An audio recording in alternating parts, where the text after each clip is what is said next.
Sud Radio, les vraies voix qui font bouger la France, 19h-20h, les vraies voix qui font rouler la France.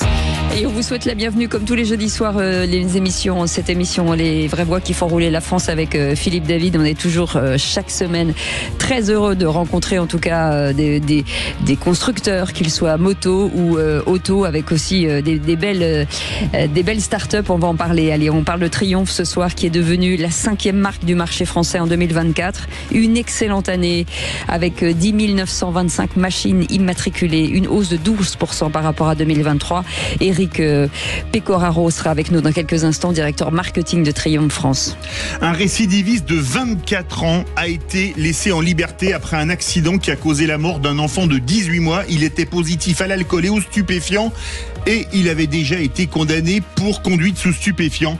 La justice est-elle trop laxiste face à la violence routière? On fera le point avec maître Philippe Courtois, avocat spécialisé dans la défense de victimes d'accidents de la route. Et Carbon Waters révolutionne l'industrie avec ses solutions à base de graphène liquide, des matériaux résistants, légers et durables pour l'aéronautique, l'automobile et l'électricité. Et Albin Chénaud sera avec nous, cofondateur de Carbon Waters et finaliste, vous le savez, du Grand Prix ACF Autotech, dont Sud Radio est partenaire. On vous souhaite la bienvenue. Les vraies voix qui font rouler la France, et c'est jusqu'à 20h. Sud Radio, les vraies voix qui font bouger la France, 19h-20h, les vraies voix qui font rouler la France. Sud Radio, les vraies voix qui font bouger la France, 19h-20h, les vraies voix qui font rouler la France. Et on est ravis d'accueillir cette jolie marque, la marque Triumph, qui triomphe justement, on l'a dit, bien entendu, avec notre invité pour en parler, Eric Pecoraro, directeur marketing de Triumph France. Bonsoir, merci d'avoir accepté notre invitation. D'abord, on va revenir sur l'histoire de Triumph, puisque elle ne date pas d'hier, elle est beaucoup plus que centenaire. Elle a évolué elle a 123 ans exactement, une marque anglaise. Comment elle a évolué pendant toutes ces années. Voilà, c'est ça. 123 ans, c'est quasiment votre âge d'ailleurs, oui, faut-il le rappeler. C'est un petit peu moins. Bon, peut-être à vous deux. Non, mais laissez-le parler, c'est pas très grave. L'histoire, vous ne le faites pas. Hein. Merci beaucoup.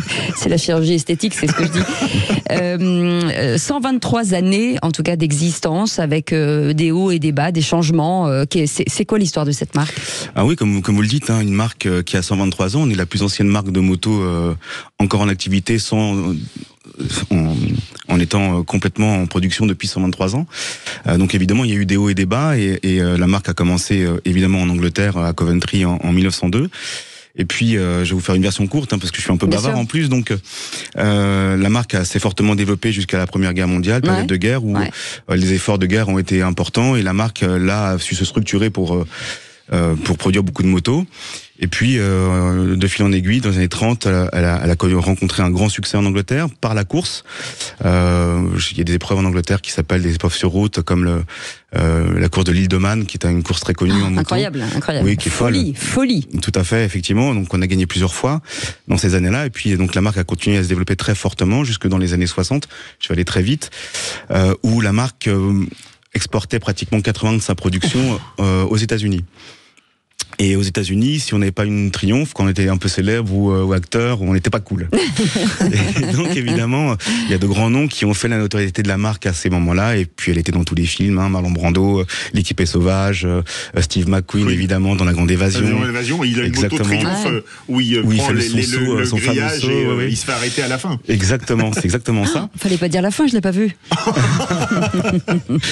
C'est un chouette film. Ouais. Magnifique. Et évidemment donc. À ce moment-là, dans les années 60 où Triumph connaît ses grandes réussites et où on a notre record de vente aux alentours de 50 000 motos dans ces années-là. Et puis à la fin des années 60, des marques arrivent du Japon principalement et effectivement ont des motos qui sont plus performantes, moins chères, et ça affaiblit un peu le marché, c'est ça. Tout le marché européen de la moto est secoué par ça. Quand on a des concurrents qui arrivent et qui sont meilleurs par certains côtés, ça déstabilise un petit peu le tout. Donc soit on attaque de front, soit on est attentiste, et évidemment les marques ont commencé à péricliter, pas que Triumph, mais toutes les marques européennes. Et Triumph a failli s'éteindre à la fin des années 70, début des années 80. Et puis en 1983, un entrepreneur anglais qui s'appelle John Bloor, qui est toujours le propriétaire de la marque, hein, c'est une des spécificités de Triomphe, c'est qu'on a un propriétaire unique. 100% des actions de Triomphe sont à lui, donc on fait pas partie d'un groupe, c'est une entreprise familiale quelque part, une très grosse entreprise familiale aujourd'hui, mais c'est toujours un patron unique, et ce qui donne des aspects un petit peu justement uniques à Triomphe, avec presque des idées de start-up, et on nous laisse faire, et ça c'est génial. Ça. Donc en 83, il rachète la marque et il décide d'en faire quelque chose de très moderne et de prendre à contre-pied de ce qui existait avant avec Triomphe, comme des motos très classiques. Au contraire, il fait on garde l'ADN, mais en tout cas on va dans le sens de l'histoire. Exactement, et ce qu'on essaie de faire à ce moment-là, c'est justement de montrer que l'industrie anglaise est de nouveau sur pied et moderne. Vous avez parlé des années 70 avec l'arrivée massive des motos japonaises. Aujourd'hui, Triumph, on le rappelle, c'est une marque anglaise. Quelle est la particularité des motos Triumph par rapport aux concurrentes japonaises, américaines et allemandes, qui sont quand même des gros producteurs sur le marché mondial? Alors Triomphe, nous on a su, comme là, c'est pour ça que j'en arrivais justement à effectivement notre ADN, c'est qu'on a su garder et conserver notre ADN de moto. On le disait, un petit peu chic, très classe. On a un ADN très british, oui, mais on a eu un ADN vraiment très particulier. Il y a une attention aux détails sur chacune de nos motos, une qualité de construction qui fait aujourd'hui référence dans le monde de la moto. Et c'est très très important pour nous que justement, quand on fait référence à une belle marque, que les produits tiennent les promesses de la marque que l'on propose, si vous voulez.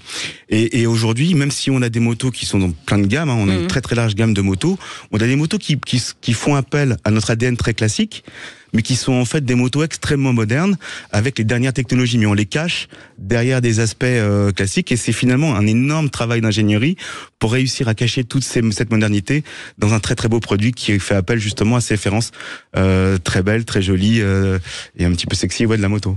Alors on va parler de ce cap des 10 000 ventes pour 2024. Comment expliquer aujourd'hui cet exploit? C'est énorme ce qui s'est passé en 2024. Alors oui, on a une progression continue sur le marché français, et ça c'est il y a trois aspects, hein, principe évidemment par rapport à cette réussite et ces caps qu'on passe année après année. Il y a évidemment les produits, hein, qui sont, comme on vient de le dire, très efficaces, très beaux, très modernes. Ça marche parfaitement, c'est extrêmement fiable, et effectivement quand on regarde une Triumph, c'est joli, c'est beau. Et puis ça raconte une histoire aussi. Exactement, et ça personne peut vous l'apprendre et vous l'acheter. Il y a une deuxième chose, c'est qu'effectivement nos concessionnaires ont suivi le mouvement dans dans ce processus qui est ce troisième élément de création d'une image de marque, de faire appel à nos références, à notre histoire, et de ne pas trahir nos valeurs. Et ces trois piliers principaux de développement, finalement, font qu'aujourd'hui, on en récolte les fruits et font que ça fonctionne extrêmement bien pour nous, effectivement. Vous avez dévoilé fin janvier la nouvelle Triple Speed 1200 RS, 183 chevaux. Elle se veut le nec plus ultra de sa catégorie en termes de maniabilité et de technologie, avec ses suspensions électroniques Öhlins. Alors, qu'est-ce que ces suspensions électroniques ont de particulier et qu'est-ce qu'elles apportent aux motards? Alors, je vais vous en parler d'autant plus on est très technique là. Je vais vous en parler, ça va être très simple, parce qu'en plus, il y a 2 jours, j'étais justement sur l'essai-presse de cette moto, où on a pu tester la moto sur le circuit de Portimao, qui est un magnifique circuit. Au sud du Portugal. Exactement, oui. Et puis, malheureusement, on n'a pas eu de la chance avec le temps. Et j'ai pu faire environ 200 km avec la moto, et justement pouvoir apprécier ce que ça amène, ces suspensions. Donc, le Speed Triple, c'est chez Triumph une institution moderne. C'est un peu une analogie voiture, c'est un peu notre Porsche 911. C'est-à-dire que c'est une moto qui a 30 ans d'existence et qu'on fait évoluer au fil du temps, mais qui est particulièrement reconnaissable par des aspects très visuels, c'est-à-dire un double optique, un monobras. Et ça, comme une 911, vous la reconnaissez il y a 30 ans, un Speed Triple, vous le reconnaissez aussi d'il y a 30 ans. Donc on le fait évoluer techniquement, visuellement, mais ça reste toujours avec des éléments esthétiques reconnaissables. Et c'est ça qui est intéressant chez vous, c'est qu'on peut être un adorateur de la marque, mais aussi d'un produit qui évolue et qui ne sera jamais désuet. C'est ça qui est intéressant. Tout à fait. Et donc la Speed Triple 1200 RS, c'est ce que l'on fait de mieux chez nous, c'est notre élément le plus technologique, c'est la moto la plus puissante de la gamme. Donc 183 chevaux sur une moto qui fait moins de 200 kg tout plein fait, évidemment, on imagine que ça envoie très fort.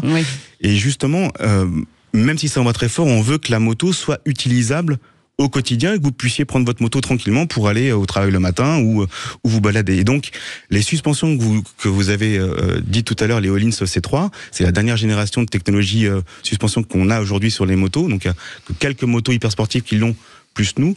Ce sont des suspensions semi-actives et qui vous permettent en fait, alors non seulement vous pouvez ajuster ce que vous voulez grâce au tableau de bord qui est numérique, hein, mais sinon vous laissez faire automatiquement la suspension et quand vous allez rouler tous les jours, la moto va être extrêmement confortable. Par contre, quand vous allez vouloir attaquer, on va dire vous roulez un peu plus, vous faites une journée piste, là la moto sera fermée complètement, la moto change radicalement de comportement et vous avez une moto faite pour la piste.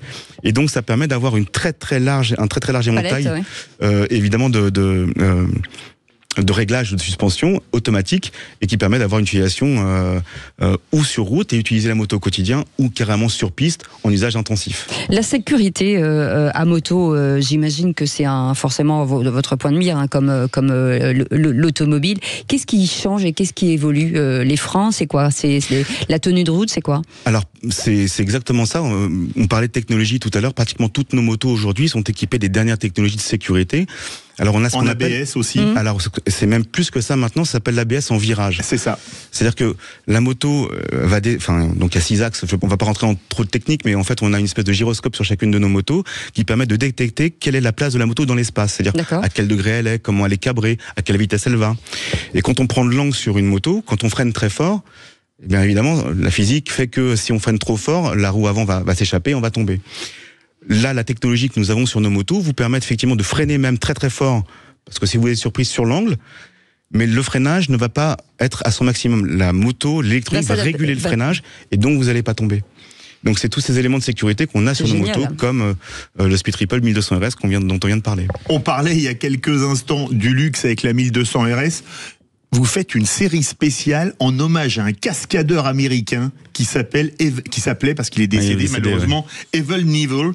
Une série spéciale, alors des motos pour cascadeurs, ça se fait aussi, ça se fait encore chez Triumph? Non, c'est pas une moto pour cascadeur, mais c'est une moto en hommage à un cascadeur. Exactement. Qui roule alors la moto dont vous parlez, elle s'appelle la Rocket 3. Exactement. Alors elle a une spécificité aussi, c'est la moto qui a le plus gros moteur de série, pour une moto de production en série au monde. Le moteur, c'est un 3 cylindres de 2500 cm3. 2,5 litres, c'est énorme. Alors là, je peux vous en parler aussi, c'est ma moto personnelle. C'est parce que quand on aime un petit peu les sensations, la mécanique, il y a que cette moto qui vous procure des sensations comme ça. Et comme on a un très gros moteur, ça fait presque appel à des sensations physiques sur la moto. Vous appuyez sur le starter et vous sentez que vous quittez la Terre, c'est ça? Un peu, ouais, c'est un peu ça. Mais la moto vous permet ça aussi, de vous échapper un petit peu du monde quotidien et c'est vraiment un bel appel à la liberté, ouais. On appelle les femmes aussi chez Triumph parce qu'il y a de plus en plus de conductrices, en tout cas de motardes. Est-ce que la Triumph s'adapte aussi aux femmes aujourd'hui? Alors oui, en plus chez nous on a alors le monde de la moto et le monde des motards est pour l'instant encore majoritairement masculin. Mais ça se démocratise un petit peu. Tout à fait, oui. Et nous on est la marque qui avons le plus de femmes dans les clients. Alors ça fait parce qu'on a une gamme aussi qui appelle à ça. On a, comme je vous le disais tout à l'heure, des motos un petit peu plus classiques qui sont très jolies et qui sont appréciées par tout le monde, mais aussi par les femmes. Et sur certains modèles, on arrive à 25-30% de proportion de femmes par rapport aux hommes. Donc ce qui est beaucoup. Ce qui est beau. Et on en est très fiers. On est très contents de ça. Alors il y a une autre arrivée en fin d'année, un nouveau moteur 3 cylindres. Qui permet d'avoir 90% du couple disponible à mi-régime. C'est sur la nouvelle Tiger Sport 800, donc un 800 cm3. C'est le principal point fort de ce nouveau moteur, le couple. Oui, le couple. Alors, ce qui est très déterminant aussi chez nous, c'est qu'on a une architecture depuis le départ qui est un petit peu différente. On voulait évidemment se différencier des autres constructeurs. Qui aujourd'hui, maintenant, notre architecture est copiée par d'autres grandes marques, mais on a des 3 cylindres. Et les 3 cylindres vous permettent une chose, là vous parliez de la Tiger Sport 800, qui est une de nouveautés de cette année aussi. Elle a un agrément mécanique qui est très très fort. C'est-à-dire que Un moteur 3 cylindres à bas régime, vous allez avoir du couple, vous allez pouvoir enrouler tranquillement. La moto va pas octer et c'est très facile et en ville c'est parfaitement adapté. Et puis quand on veut rentrer un petit peu plus fort, on va tourner la poignée de gaz et là à mi-régime, comme vous le disiez tout à l'heure, vous allez avoir de la force et vous allez avoir de l'accélération, vous allez pouvoir avoir de la reprise et c'est très agréable. Et comme c'est un 3 cylindres, il prend beaucoup de tours aussi et donc on a ces envolées presque lyriques sur les moteurs 3 cylindres qui sont très agréables. Vous allez vous développer aussi à l'étranger, puisque là vous produisez au Royaume-Uni, mais vous allez partir aussi en Thaïlande. Vous produisez déjà en Thaïlande même. On produit déjà en Thaïlande, oui, tout à fait, oui. Alors oui, Triumph aujourd'hui produit plus de 130 000 motos à l'année. On a des plans de développement qui vont au-delà de ça. On est en train de construire une très grosse usine, encore une fois, là pour le coup en Thaïlande. Alors nous, on n'a pas de sous-traitants chez Triumph, on fait 100% de nos motos, et c'est 100% même en Thaïlande, des gens qui travaillent pour la marque, c'est pas des sous-traitants, et c'est des usines qui appartiennent à la marque. Donc on est basé en Angleterre, donc tout ce qui va être R&D, nos 450 ingénieurs sont en Angleterre, on a des chaînes de production en Angleterre, et on produit des pièces en Angleterre. Mais pour des raisons aussi de mondialisation, puisqu'on vend des motos partout dans le monde, on a des usines en Thaïlande et des centres de distribution en Thaïlande qui distribuent pour le Japon, l'Australie et les autres pays d'Asie. En 2025, vous relancez le logo Héritage ou Heritage, je ne sais pas comment on dit. C'est une marque anglaise. Sur 7 modèles distinctifs, en quoi consiste le logo Héritage ? Alors, c'est simplement qu'évidemment... Triumph dans son évolution, on a eu beaucoup de logos. Le logo 1902 n'est évidemment pas le même que celui d'aujourd'hui. Oui, c'est sûr. Et donc il y a un logo très célèbre qui s'appelle le logo Héritage, qui est dans les années 20 et qui est un très joli logo. Ah non, j'ai pas, je pensais l'avoir sur moi, mais c'est pas le bon bouton. Désolé. Et évidemment, donc là sur ces motos classiques là, ça leur rend particulièrement hommage.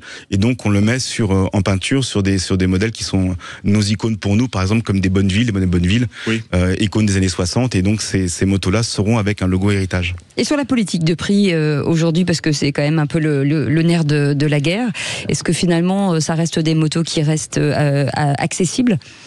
Alors oui, ce sont des motos qui sont accessibles, évidemment. Alors chez Triumph, comme je vous le disais, on a une politique de démocratisation de la marque. Alors il y a certains modèles qui sont évidemment des modèles haut de gamme. Rocket 3, c'est parmi les modèles les plus chers du marché, mais elles les vaut parce qu'elles sont pleinement équipées. C'est des innovations, technologies. Exactement. Mais nos motos commencent à moins de 6 000 €, avec des 400 cm3. Ce sont des vrais Triumph. Ce sont des motos qui sont extrêmement bien finies, que vous pouvez utiliser tous les jours. 400 cm3, ça fait une quarantaine de chevaux. Et quand on vient à la moto, ou alors même quand on revient à la moto un peu plus âgé, parce que les grosses motos, c'est lourd et on n'a peut-être pas envie de prendre de risques quand on est un peu plus âgé, ces motos-là sont parfaitement adaptées et on fait très attention à la politique de prix sur ces machines d'entrée de gamme. Alors il va y avoir un événement le 18 mai dont vous voulez parler. Ça donne envie. C'est un événement pour combattre une maladie terrible, le cancer de la prostate. Alors oui, ça s'appelle le DGR, le Distinguished Gentleman Ride. C'est mondial, c'est la 14e année. Et le but du jeu, c'est de se réunir. Unissons nos routes. Exactement, tout à fait. De se faire une petite balade, presque une parade, avec sa belle moto, le principe, c'est d'être bien habillé, d'être distingué. Très british, donc encore une fois. Tout à fait. Sur des lieux qui sont des jolis lieux. Alors il y aura une 60aine de départs en France, dans toutes les villes de tous nos concessionnaires. Et le but du jeu, évidemment, c'est de s'inscrire, de faire un don, justement, pour la lutte contre le cancer de la prostate, et qui permet, par exemple, avec l'association Movember, d'avoir des diagnostics gratuits dans les hôpitaux, etc. Et de faire progresser la recherche de ce cancer-là. Merci beaucoup. C'était très sympa en tout cas de retrouver Triumph. Merci mille fois Eric Pecoraro, directeur marketing de Triumph France. Voilà, je vous incite à aller voir toujours ces belles motos parce que c'est assez légendaire et on est très contente d'avoir accueilli et de voir cette nouvelle gamme magnifique. Allez, vous restez avec nous, on fait une petite pause, on revient dans un instant, à tout de suite. Salut, c'est Anthony Martin-Smith de Sud Radio. Faut que ça change. 1 million d'abonnés. Je sais pas si vous vous rendez compte, mais ça, c'est grâce à vous et merci pour ça. Mais n'oubliez pas que le plus important, c'est ce qui se passe à l'antenne, c'est le direct et surtout de parler vrai. Alors restez à l'écoute de Sud Radio. Bonjour, c'est Patrick Roger. Sud Radio, station multiservice. Vous est présenté par les bornes électriques Station E et son badge universel pour des usagers libres et heureux. Informations et conditions sur station avec un s-e.com. On vous emmène cette semaine dans le Grand Est, entre Luxembourg et Metz. Nous recevons ce soir monsieur Michel Lipgott, président de la communauté de communes du Val de Fensch et maire de Famec, au cœur de cette vallée industrielle. Bonsoir. Bonsoir. On peut dire que votre territoire est proactif en matière de transition énergétique et numérique. Est-ce que vous pourriez donner quelques exemples aux auditeurs de Sud Radio ? Écoutez, tout d'abord en termes d'intercommunalité, puisque nous agissons à plusieurs, nous avons mis en place une taxe incitative d'ordures ménagères pour que les gens trient et que ceux qui trient effectivement payent moins cher. Nous avons également multiplié la présence de déchetteries avec un recyclage possible d'un certain nombre d'objets qui peuvent être réutilisés et qui sont revendus ou seront revendus soit à titre gratuit ou à des prix défiant toute concurrence. Par ailleurs, nous avons mis en place, en partenariat avec ArcelorMittal, un Digital Lab, qui est le deuxième d'ailleurs de cette société en France avec Dunkerque. Et enfin, pour que la fracture numérique ne touche pas à nos populations, réaliser le très haut débit gratuitement pour tout le monde. Simplement, il faut que les gens payent leur abonnement. Voilà, ça se limite à ça. Ça, c'est au niveau de l'intercommunalité. Vous avez fait des choses en plus dans votre commune de Famec ? Oui, parce que Famec est une ville qui prend de l'ampleur et on s'est dit qu'il fallait qu'on fasse des économies d'énergie, notamment dans les bâtiments. Donc on a effectivement renforcé tous ceux qui pouvaient les protéger pour payer moins cher les années qui vont venir. Par ailleurs, nous avons également mis en place un dispositif de pose d'ombrières solaires, à la fois sur les parkings, mais aussi sur l'ensemble des bâtiments qui pouvaient les accueillir et sur d'autres espaces, des panneaux photovoltaïques, en particulier sur des bâtiments communaux, mais au-delà, si cela est possible. Et enfin, et là on pense en particulier aux enfants, nous avons végétalisé des cours d'école et nous allons encore le faire pour que leur atmosphère, leur environnement soit un peu plus vert et un peu moins bétonneux. Michel Lipgott, et vous n'êtes pas en reste en matière de décarbonation avec des stations multiservices. Pourquoi avez-vous accueilli les investissements privés de Station E ? Écoutez, je les ai rencontrés lors de certaines inaugurations et je me suis rendu compte que ces investissements se faisaient rapidement, en moins de 4 mois. Ils ont réussi effectivement à équiper des territoires. Pas d'investissement pour nous, pour les collectivités locales, c'est important. Des charges rapides qui sont plutôt très accessibles pour les usagers, à raison de 5 € pour 100 km. Du haut débit au même endroit, mais également des quasi. Alors ça, j'ai trouvé que c'était assez extraordinaire et ingénieux. Connectés pour récupérer des colis, donc on peut allier plusieurs services finalement, et nous sommes très concernés par cela parce qu'en fait 120 000 personnes vont tous les jours travailler du Luxembourg, ou plutôt de chez nous vers le Luxembourg, et donc il y a des allers-retours à peu près de 120 000 personnes qui sont seules dans leur voiture, et ce service nous est apparu effectivement indispensable pour développer la transition vers des mobilités électriques, et Station E est tombée finalement au bon moment pour nous aider. Michel Lipgott, on vous a fait un petit cadeau pour la fin. Vous permettez qu'on vous le passe à l'antenne ? Ah mais bien sûr, il n'y a pas de problème. C'est parti. La vallée de la Fensch, ma chérie, c'est le Colorado en plus petit. Il y a moins de chevaux et de condors, mais ça fait quand même autant de morts. Une belle femelle de métal. C'est une chanson qui doit vous dire quelque chose. Ah Bernard, c'est un ami de la vallée de la Fensch, voilà. Ah oui, et oui. Le reste, c'est une chanson. Oui, allez-y.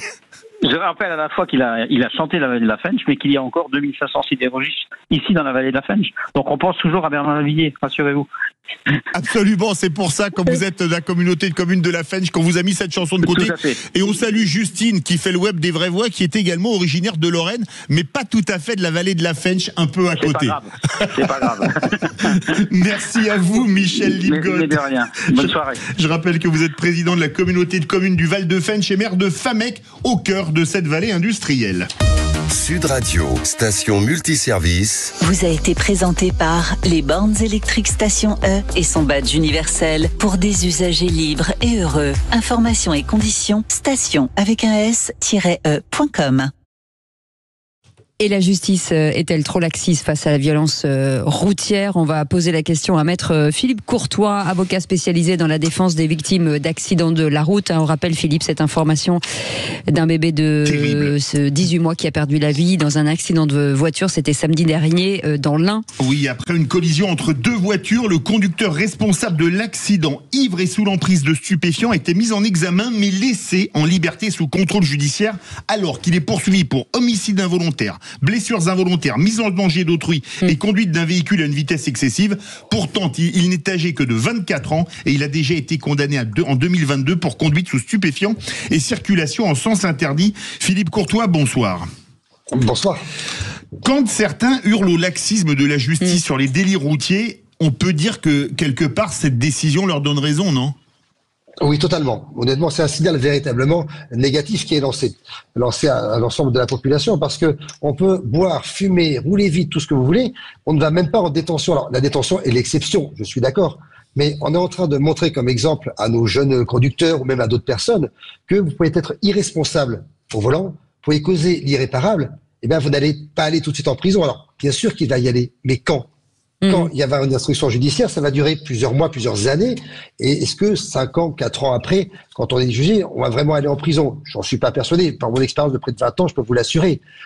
Et après, il y a quoi d'autre? Rien. On sait pertinemment que cette personne va avoir une sanction pénale et ça s'arrête là.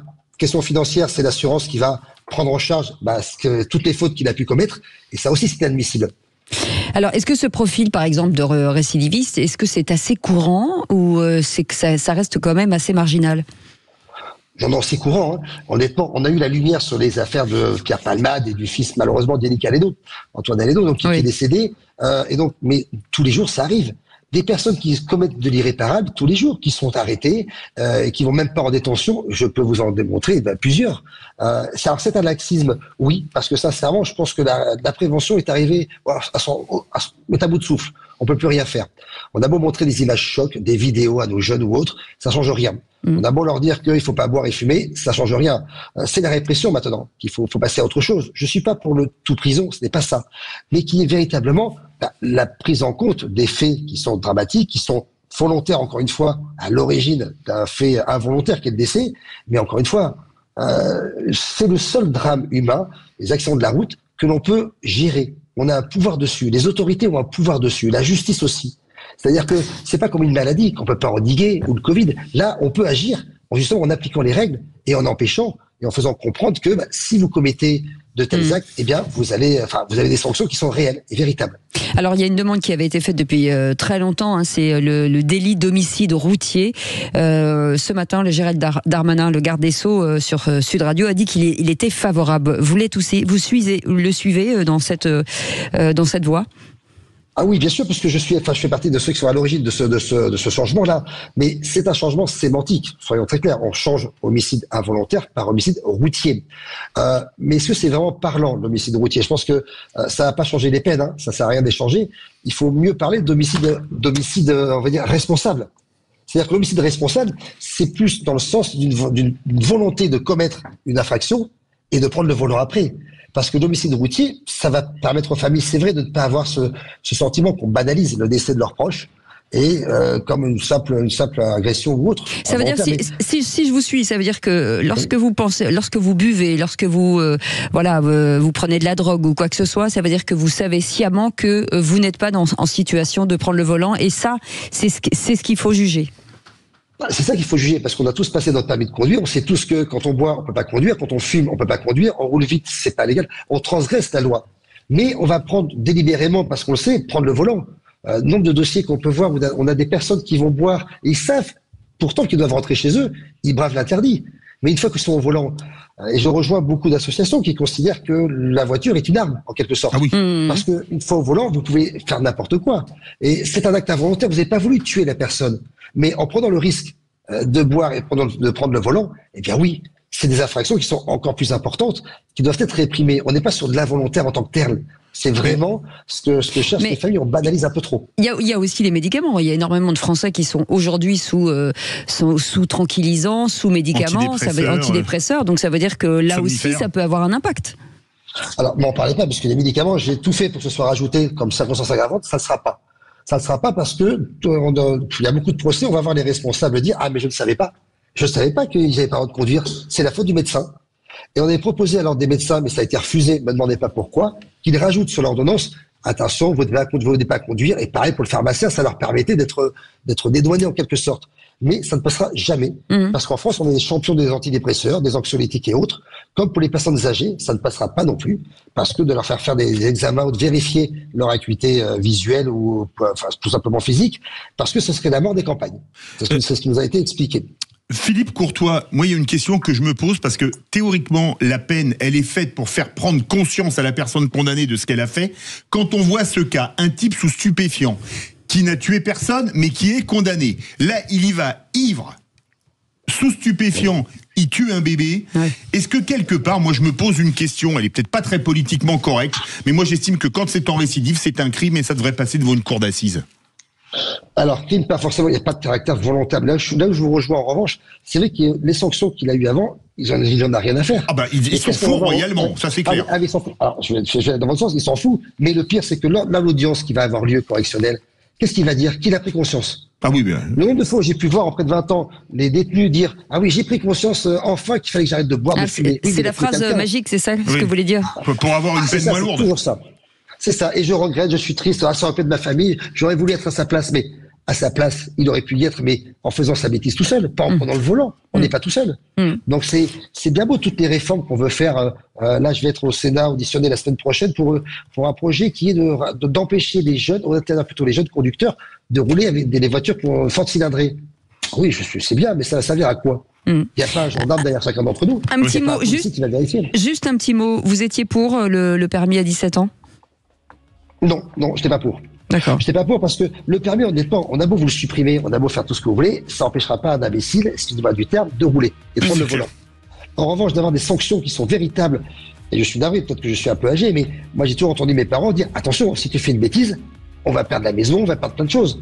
C'est toujours le côté financier. Là, si des personnes qui ont volontairement bu, fumé et ont tué quelqu'un ou blessé involontairement, si on leur demandait de rembourser l'assurance, ce serait autre chose. Oui, c'est vrai. Parce que une personne qui va devenir paraplégique ou tétraplégique, c'est plusieurs dizaines de millions d'euros parfois, et la personne a payé 0 francs, 0 centimes.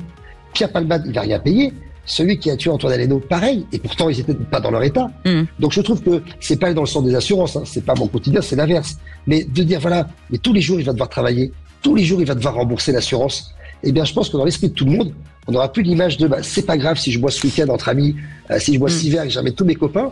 Parce que là, je mettrai peut-être ma vie future en danger, plutôt que d'entendre dans un tribunal, on va pas le condamner trop sévèrement, ce petit jeune, parce que il est primo-délinquant, il a encore toute sa vie devant. Parce que celui qui est décédé, il l'a plus. Merci beaucoup, maître Philippe Courtois, avocat spécialisé dans la défense de victimes d'accidents de la route. Merci beaucoup d'avoir accepté notre invitation. Dans un instant, la suite, on revient sur une très belle start-up, ça s'appelle Carbon Waters. Vous allez voir, c'est une révolution. À tout de suite. C'est Jean-Jacques Bourdin. Sud Radio. Vous êtes 1 million d'abonnés sur la chaîne YouTube de Sud Radio. Merci pour ce succès. Et votre fidélité, bien sûr. Continuez à nous écouter, notamment grâce à l'appli Sud Radio sur vos téléphones. Sud Radio. Parlons vrai. Sud Radio, les vraies voix qui font bouger la France. 19h-20h, les vraies voix qui font rouler la France. Et comme à chaque fois, avec le Grand Prix ACF Autotech en partenariat avec Sud Radio, on est toujours très étonné de se dire, et on en parlait hors antenne avec notre invité, de dire mais où est-ce qu'ils vont chercher tout ça? En tout cas, ça s'appelle Carbon Waters, qui va révolutionner l'industrie avec des solutions à base de graphène liquide. On va tout vous expliquer dans un instant avec Alban Chénaud qui est avec nous, cofondateur de Carbon Waters et finaliste de ce Grand Prix ACF Autotech. Merci et bonsoir d'avoir accepté notre invitation. On vous disait hors antenne, mais comment naît ce type de start-up? Combien de temps ça prend d'abord? Et là, vous arrivez au bout certainement de ce cheminement, mais vous y travaillez depuis combien de temps? Alors ça fait 7 ans, même plus de 7 ans en fait, puisque la technologie est issue du CNRS, donc il y a eu déjà plusieurs années de maturation au CNRS. L'entreprise a été créée donc fin 2017. Il a fallu 4 ans pour maîtriser une technologie au nanomètre près. Donc un nanomètre, pour rappel, c'est 1 millionième de millimètre. Donc on produit maintenant des dizaines, des centaines de litres d'un matériau qui est précis au nanomètre près.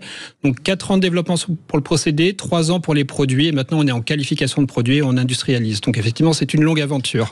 Et ça y est, la joie arrive. Alors, vous êtes en compétition pour le Grand Prix ACF Phototech, Sud Radio y sera d'ailleurs, avec un produit qui s'appelle GraphUp Optime. Quelles sont ses caractéristiques et ses applications? Elles sont impressionnantes. Alors, GraphUp Optime, c'est un matériau avancé, donc une nouvelle génération de matériaux qui a été identifiée une trentaine d'années.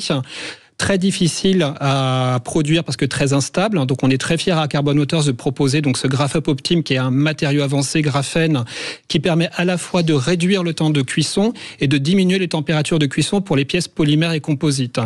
Alors les pièces polymères et composites, on les trouve partout. On les trouve dans l'automobile, dans l'aéronautique, dans le bâtiment, dans le sport, dans le nautique. Donc effectivement, c'est un impact à la fois sur le coût énergétique de la production de ces pièces et sur la productivité, puisque ces pièces peuvent être produites plus rapidement.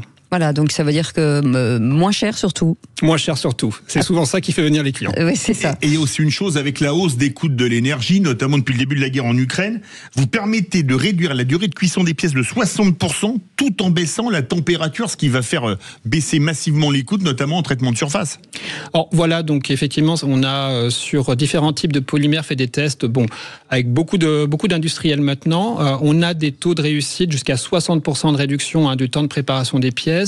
Des baisses de température de l'ordre de 30 degrés sur des cycles de cuisson de 160 degrés, donc c'est quand même substantiel. Ça fait beaucoup moins de consommation d'énergie, là, voilà. C'est clair. Donc c'est beaucoup de consommation énergétique en moins pour l'industrie chimique et l'industrie des polymères et des composites. Ça veut dire qu'aujourd'hui, c'est une exception française ? C'est une exception française, c'est un brevet qui a été déposé il y a 1 an et demi, c'est une propriété qui n'avait jamais été identifiée sur ce type de matériaux, donc on le garde jalousement effectivement et on le propose à nos clients industriels. Alors, il a aussi une autre qualité, améliorer la résistance thermique des matériaux. Sur quelle pièce en particulier ? Alors là, on va travailler sur des applications, notamment dans le domaine électronique. Donc, on a une collaboration avec des entreprises sud-coréennes sur un cousin de ce GraphUp Optime, qui est une légère adaptation, qui va permettre en fait d'améliorer le système de management thermique des batteries, donc d'augmenter la durée de vie des batteries, d'avoir des cols aussi plus adaptés, donc des cols qui tiennent à des températures plus élevées, et de manière générale des matériaux qui sont plus stables à plus haute température, donc sur des sujets comme la défense ou l'aéronautique encore. Ça veut dire qu'il faut repenser tout l'écosystème avec cette nouvelle matière où en fait elle se plug, en tout cas vous pouvez l'utiliser sur n'importe quoi. Mais est-ce que ça veut dire qu'il faut élargir quand même ? Alors, on a Ma question est vaste, pardon. Oui, non, mais je vais répondre en 2 temps, mais effectivement, on a fait un gros travail d'adaptation. Les 4 ans sur le procédé, c'était surtout de rendre ce matériau simple d'utilisation. Donc maintenant, il est relativement prêt à l'emploi. D'accord. Mais nos clients testent, nos grands industriels, effectivement, font des qualifications, ce sont des temps longs de qualification, sur des échelles de volume de plus en plus importantes. Donc il faut imaginer quand même 1 an à 1 an et demi avant qu'on passe des premiers tests en R&D à une qualification industrielle. Ah ouais, 1 an et demi, c'est quand même pas mal. Il s'utilise à l'usinage, en général ? Il s'utilise directement dans le polymère, c'est-à-dire que c'est un peu comme un exhausteur de propriété, comme un sel pour la cuisine. Un exhausteur de goût dans la cuisine. Voilà, tout à fait. Et donc, en fait, c'est un matériau très petit, donc qui n'a pas d'impact sur le poids, qui n'a aucun impact sur les propriétés du polymère, sinon de les améliorer et d'améliorer ses cycles de cuisson. Est-ce que en matière d'écologie ou ça a aussi un impact ? Est-ce que c'est un produit aujourd'hui qui peut se recycler, par exemple ? Alors, c'est un produit qui peut se recycler, c'est un produit qui s'adapte sur des produits recyclés, c'est un produit carboné. Alors, on parle souvent de décarbonation. Quand on parle de décarbonation, on vise le CO2. Le carbone, il est partout dans la vie et partout autour de nous. Donc c'est un matériau à base carbone, donc biosourcé, qui peut être biosourcé, et surtout d'une matière première qui est illimitée. Donc on n'a pas ce problème qu'on a par exemple avec le lithium ou certaines terres rares, qui fait l'objet actuellement de conflits. On dépend de personne, c'est ça que vous voulez dire? On a tout sur place. Une souveraineté, absolument. Tout sur place à Pessac. Donc vous proposez également d'autres produits, par exemple pour l'automobile, comme GraphUp Oxy, qui protège les peintures, en particulier de la corrosion notamment, c'est bien ça. Ça existe encore la corrosion dans les carrosseries, parce qu'on a l'image des voitures des années 80 avec des trous de rouille, on ne voit plus beaucoup aujourd'hui. Alors heureusement, on ne voit pas beaucoup de corrosion dans les voitures si on a des gros problèmes de sécurité. C'est clair. Par contre, le problème que l'on a actuellement, c'est que les peintures sont à base solvantée, donc qui sont, on va dire, nocives pour la santé de l'environnement. Les constructeurs automobiles sont en train de beaucoup travailler à adapter leurs formules pour avoir des bases aqueuses. Et donc nous, on travaille justement sur l'utilisation de nos additifs GraphUp pour les utiliser en base aqueuse pour l'industrie automobile. Et aujourd'hui, vous travaillez avec qui comme industriel ? Alors on va travailler on signe beaucoup de contrats de confidentialité, donc je vais être assez restreint sur le nombre de on ne saura rien. noms. Mais On travaille avec Safran, par exemple, dans l'aéronautique. On travaille avec le CNES dans le domaine spatial. On va travailler avec 2 sous-traitants de rang 1 dans l'automobile français, qui sont très connus. Et on va travailler aussi sur la marine, le bâtiment et avec de grands chimistes. Merci beaucoup Alban Chesneau d'avoir été avec nous, cofondateur de Carbon Waters, finaliste du Grand Prix ACF Autotech en partenariat avec Sud Radio. On vous retrouvera bien entendu, on espère, pour cette finale. Merci d'avoir été avec nous. Merci et dans un instant, le football. Bonsoir Lionel Rousseau. Comment ça va? Bonsoir les copains et les copines. C'est l'heure du But Football Club. En une semaine européenne qui avait très bien commencé, ça a un peu moins bien continué hier et ça continue encore ce soir avec Lyon qui reçoit les Steaua. Mais nous allons uniquement parler du Paris Saint-Germain parce que c'est la seule équipe véritablement qui fait rêver les auditrices et les auditeurs. Vous voulez dire que le match à Liverpool, celui-là, il restera dans les mémoires. Match historique qui rentre dans la mémoire collective. Nous en parlons ce soir. Le PSG est-il favori de la Ligue des Champions? Carrément, on met les pieds dans le plat. Et surtout, ce PSG joue-t-il mieux depuis que Kylian Mbappé est parti? Ça, c'est une vraie question, car il cristallisait l'attention autour de lui. Depuis et désormais, star, surtout. tout le monde est libéré maintenant. Et je me faisais une statistique l'autre soir dans mon lit avec Lionel Messi, 2 saisons, 2 huitièmes de finale. Est-ce que finalement Lionel Messi était si indispensable que ça? Vous faites ce que vous voulez dans votre lit, mon cher. Tant qu'on n'y est pas, c'est tout ce qu'on vous demande. Allez, vous restez avec nous et on se retrouve demain à partir de 17h avec les vraies voix. Merci beaucoup à notre équipe. Je vais couper ma voix parce que c'est plus possible. Passez une très belle soirée. Salut, à demain. À demain.